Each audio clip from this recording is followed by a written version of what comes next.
Dobrodošli u usporedivo bolji podcast by Compare.hr, prvi hrvatski 100% AI podcast. Danas zaranjamo u svijet dodatnih pokrića uz obvezno auto osiguranje. Znamo, puni kasko zvuči super, ali što kad je premija jednostavno previsoka? Ili možda vozimo stariji auto pa se ne čini baš isplativo? Upravo tako. Tu onda na scenu stupaju ta dodatna pokrića. Ali stvarno, ponuda je baš šarolika. Od loma stakla pa zaštite bonusa, pomoći na cesti, čovjek se nekako lako izgubi u tome što mu zapravo treba. Zato smo mi tu. Naša misija danas malo razjasniti koja su to najčešća dodatna pokrića koja nude osiguratelji kod nas i kako odabrati ono pravo. Pa mogli bismo krenuti redom. Čini mi se da je zaštita bonusa nekako najpopularnija. Ili? Je. Gotovo sigurno.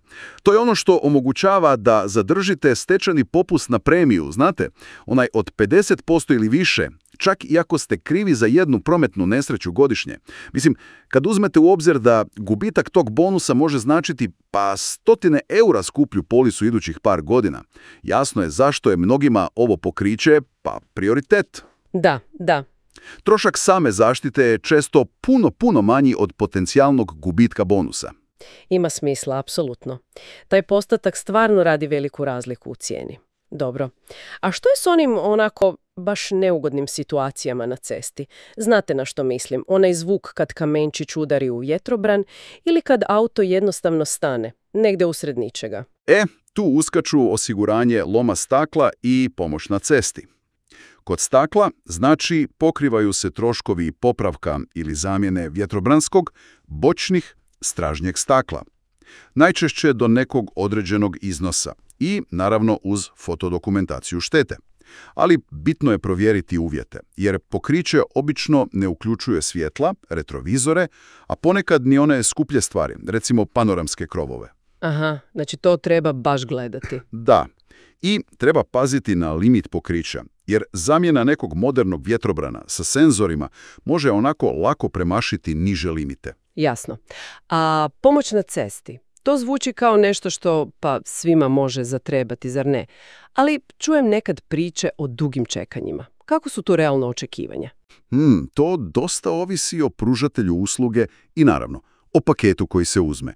Osnovni paketi obično pokrivaju vuču vozila do nekog limita, recimo 100 kilometara, ili do određenog iznosa u kunama, odnosno eurima sada. No bolji paketi mogu uključivati stvarno puno više, recimo zamjensko vozilo na par dana, neke manje popravke na licu mjesta, prijevoz putnika, pa čak i smještaj u hotelu ako se desi neki veći kvar, daleko od kuće. Oho, pa to je dosta opširno. Je.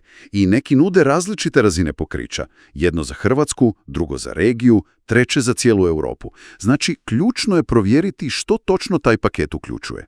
Dobro, to smo prošli. A u izvorima smo vidjeli i spominje se sudar sa životinjama, pa šteta od tuče, pravna zaštita, čak i osiguranje guma kao zasebno pokriće. Stvarno ima svega. Apsolutno, ima. Recimo, osiguranje od sudara sa životinjama. To može biti izuzetno korisno ako netko često vozi otvorenim cestama izvan naselja, pogotovo u sumrak ili noću. Šteta od naleta na divljač zna biti, poprilična. Vjerujem. Druga pokrića, poput tuče ili pravne zaštite, ona su možda malo rjeđa kao samostalna. Češće dolaze unutar nekih paketa. Da, spomenuli ste pakete. Često osiguratelji nude baš kombinaciju više pokrića, jel tako? Da bude povoljnije. Da, to je čest pristup. Neki će recimo ponuditi paket koji spaja pomoć na cesti, zaštitu bonusa i osiguranje putnika. Drugi mogu kombinirati recimo pokriće štete pri sudaru s drugim vozilom, što, pazite, nije isto kao puni kasko, sa zaštitom od prirodnih nepogoda. Paketi mogu biti isplativiji, da, ali samo ako zaista trebate većinu tih uključenih usluga. Inače plaćate nešto što vam možda i ne treba. I tu zapravo dolazimo do one ključne točke usporedbe, jer kako znati što je najbolja opcija kad se ponude toliko razlikuju? Uvjeti, cijene? Ma nema druge nego usporediti. I tu platforme kao što je Compare.hr postaju pa izuzetno korisne. Kao vodeća platforma u Hrvatskoj za usporedbu i ugovaranje, i to ne samo auto osiguranja, već i telekom paketa pa i bankovnih kredita, Compare stvarno omogućuje da na jednom mjestu pregledate što tko nudi. Od različitih osiguratelja, njihove uvjete, cijene. Znači, baš olakšava odluku. Definitivno, značajno olakšava tu informiranu odluku. Dakle, nema nekog univerzalnog odgovora, sve ovisi o osobnim potrebama zapravo. Točno tako. Treba malo razmisliti o vlastitim navikama, putuje li se često i daleko, gdje se parkira auto na ulici ili u garaži, koliko je bitna visina premije. Odgovori na ta pitanja nekako pomažu suziti izbor i onda odabrati pokrića koja imaju najviše smisla za tu osobu. Dobro, mislim da smo to pokrili. Dakle, dodatna pokrića mogu biti stvarno pametna opcija. Bilo kao alternativa kasku, bilo kao dopuna. Ali ključ je u pažljivom odabiru prema vlastitim potrebama i stilu vožnje. Upravo tako. I možda za kraj jedno pitanje za razmišljanje. S obzirom na sve kompleksnije uvjete u prometu i sve češće rizike poput ovih ekstremnih vremenskih nepogoda koje viđamo, postaju li neka od ovih pokrića koja smo nekad smatrali dodatnima, zapravo nova osnovna potreba za neku bezbrižnu vožnju u današnje vrijeme? Odlična poanta za kraj. Definitivno nešto o čemu vrijedi razmisliti.